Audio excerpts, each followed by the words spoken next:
तो दोस्तों कार्बोरेटर हम तभी चेंज करते हैं जब कोई समस्या आ जाती है बाइक में। तो ऐसे कई सारी समस्याएं आती है जो हमें कार्बोरेटर को चेंज करना पड़ता है। तो हम आपको बताने वाले दोस्तों किन किन हालात में आपको कार्बोरेटर चेंज करना चाहिए और किस हालात में आपको कार्बोरेटर चेंज नहीं करना चाहिए और क्या काम करना चाहिए अगर कोई फॉल्ट अगर आ जाती है। मैं इस वीडियो में आपको कार्बोरेटर रिपेयरिंग करने के विषय में बताऊँगा और मैंने सेटिंग करने के विषय में बताऊँगा इस वीडियो में। अगर आप मेरे चैनल पर पहली बार आए हैं, चैनल को सब्सक्राइब कर लीजिए, साथ में बेल आइकन प्रेस कर लीजिए। तो दोस्तों ये है TVS स्टार बाइक, ये ऑल मॉडल बाइक है और ये कम से कम 15 साल बाइक हो चुकी होगी हमारे ख्याल से। ठीक है, ये बाइक इसका जो RC है वो एक्सपायर कर गया होगा और इसका हम कार्बोरेटर चेंज कर रहे हैं। तो चेंज करने का क्या कारण है, क्या रीज़न है, चलिए वो चीज़ जान लेते हैं। तो सबसे पहले इस बाइक में जो प्रॉब्लम है दोस्तों, बाइक तो स्टार्ट होती है लेकिन रेस बढ़ती और घटती है ऑटोमेटिक, अचानक बढ़ जाता है और घट जाता है, इस तरह की कंप्लेन आ रही है। और दूसरा ये है कि इसके नीचे से कार्बोरेटर का जो पेट्रोल होता है वो नीचे ओवर होके गिर जाता है। तो ओवर पेट्रोल होना ऐसे कई कारण होता है दोस्तों, कार्बोरेटर ख़राब हो जाना या फिर टैंकी में कोई कचरा आके वो यहाँ तक आके उस फ्लूइड वाल्व में आके अटक जाना, फिर उसके वजह से लीकेज करने लगना। लेकिन हम लोग क्या करते हैं कि बाइक को देखते हुए, कार्बोरेटर की हालात को देखते हुए भी हम काम करते हैं। तो हम इसको देखते हुए ये समझ पा रहे हैं कि इसका जो कार्बोरेटर है दोस्तों, ये कंपनी का कार्बोरेटर है, अभी तक इसको चेंज नहीं किया गया है। और कितनों भी अगर 100 सीसी बाइक की अगर कार्बोरेटर लाइफ देखा जाए तो 15 साल, उससे ज़्यादा नहीं। ठीक है, और ये जल्दी ख़राब नहीं होती है। ऐसा नहीं कि 5 साल में हीरो की बाइक की या फिर TVS बाइक 100 सीसी की जो बाइक होती है या फिर 110 सीसी की जो बाइक होती है, इतना जल्दी कार्बोरेटर ख़राब नहीं होता है। तो ये हालांकि 15 साल लमसम में हो गया होगा और ये अभी कार्बोरेटर ख़राब है, नीचे से पेट्रोल भी लीक करता है और साथ में इसका जो स्पीड है वो भी कमता और कम ज़्यादा होता है स्टार्ट होने के बाद, और पेट्रोल भी बहुत ज़्यादा ले रहा है दोस्तों, ये भी वजह है इसमें। जबकि मैंने इसमें सिलेंडर नया डाला है, जेन्युइन मतलब ये स्टैंडर्ड साइज हुआ तो पेट्रोल कम लेना चाहिए वैसे भी, और ज़्यादा भी अगर लेता है तो ब्लैक स्मोक वाला नहीं लेना चाहिए। इसका प्लग ब्लैक स्मोक का दिखाई देता है, काला धुआं वाला दिखाई देता है, तो इससे मुझे पता चलता है कि पेट्रोल भी ओवर ले रहा है। ठीक है, तो ऐसे हालात में कार्बोरेटर चेंज करते हैं दोस्तों। और अगर बड़ी गाड़ियों की बात किया जाए तो बड़ी गाड़ियों में 150 सीसी, 160 सीसी, 180 सीसी या फिर 200 सीसी की जो बाइक होती है, इसका कोई लिमिट नहीं होता है।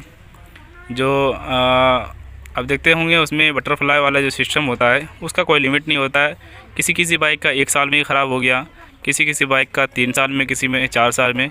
लेकिन इतना है दोस्तों कि ज़्यादा से ज़्यादा अगर देखा जाए तो बटरफ्लाई वाली जो कार्बोरेटर होती है बड़ी वाली, जो मैं आपको सीधा स्क्रीन पे आपको दिखा देता हूँ कि वो कौन सा होता है बटरफ्लाई वाले, तो वो कार्बोरेटर का लाइफ समझो 5 साल ज़्यादा से ज़्यादा, वरना 2 साल में वो ख़राब हो जाती है। ठीक है, उसका स्लाइड वगैरह ख़राब हो जाती है, रेस बढ़ना घटना, ये सारी समस्या आने लगती है उस कार्बोरेटर में। अब दोस्तों कई बार क्या होता है, माइलेज की समस्या, पेट्रोल ओवर नहीं होता है। किसी किसी बाइक में ऐसा रीज़न आता है कि पेट्रोल ओवर नहीं होता लेकिन पेट्रोल ज़्यादा लेता है, बहुत ही ज़्यादा पी रहा है। तो ऐसे हालात में हम क्या करते हैं, इस कार्बोरेटर को चेंज करते हैं और इसे चेंज करने के बाद 100% ठीक हो जाती है बाइक। और अगर ज़्यादा पेट्रोल लेता है, जिसमें ऊपर चौक वाली सिस्टम होती है जिसमें वायर लगा हुआ होता है, तो अगर वायर अगर जाम हो जाए तो उसके वजह से भी ज़्यादा पेट्रोल खाएगी। तो हमें सबसे पहले ये सब भी काम करके देखना चाहिए। लेकिन इसका तो सब चीज़ फ्री है, यहाँ से कोई इसका चौक में कोई प्रॉब्लम नहीं है। जिसमें इस तरह की चौक ज़्यादातर देखा है मैंने कि इस तरह की जिसमें चौक होती है दोस्तों, ज़्यादातर उसमें पेट्रोल ज़्यादा पीने की चांस रहती है, अचानक मतलब माइलेज की समस्या आ जाएगी। तो इसमें ऐसा चौक में कोई प्रॉब्लम नहीं है, लेकिन इस तरह की बाइक में प्रॉब्लम आती है। अब दोस्तों माइलेज सेटिंग करने के विषय में, अगर हल्का फुल्का अगर पेट्रोल ज़्यादा ले रहा है और आपकी बाइक कम चली है अभी, तो आप माइलेज सेटिंग इसके ज़रिए से कर सकते हैं। ये होता है RPM स्क्रू, ये होता है एयर स्क्रू।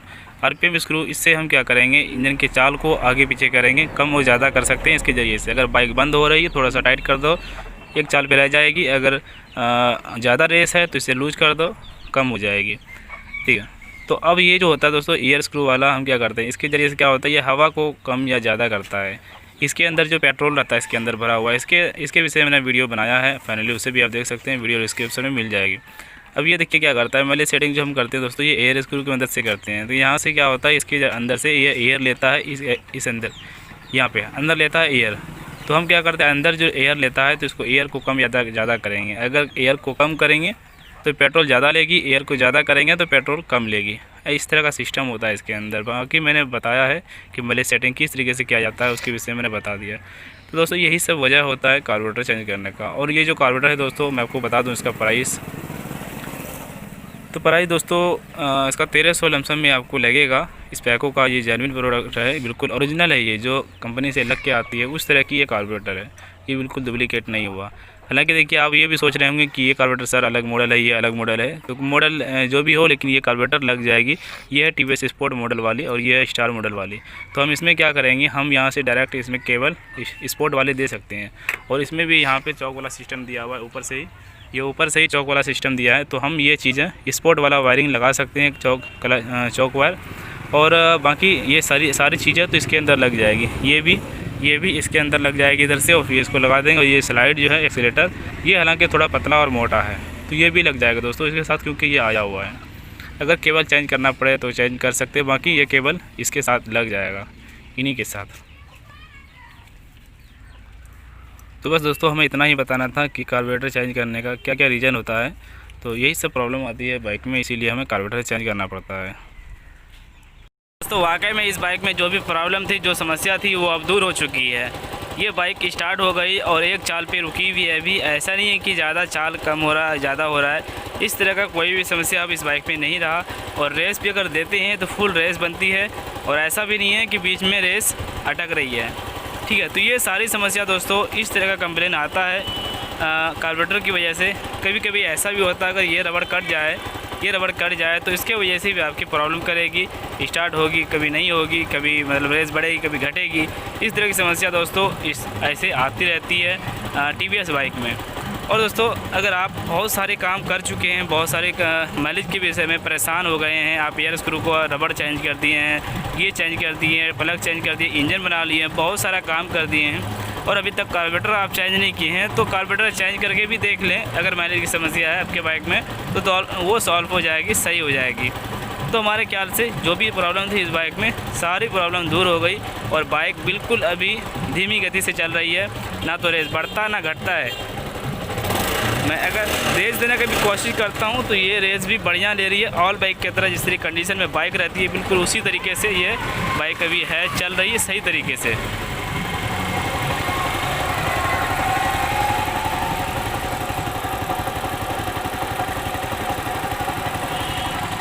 कुछ टाइम हमें ऐसा लग रहा था कहीं ना कहीं मतलब इसके करंट में फॉल्ट है, क्या नहीं है। मैंने बहुत सारे चीज़ भी इधर सोच समझ के देखा, और लास्ट में कार्बोरेटर का लफड़ा था इसमें, इसी वजह से ये प्रॉब्लम देखने को मिल रहा था। तो आशा करता हूँ दोस्तों वीडियो से कुछ सीखने को मिला होगा, वीडियो से फ़ायदा होगा। लाइक और शेयर करें, चैनल को सब्सक्राइब करें।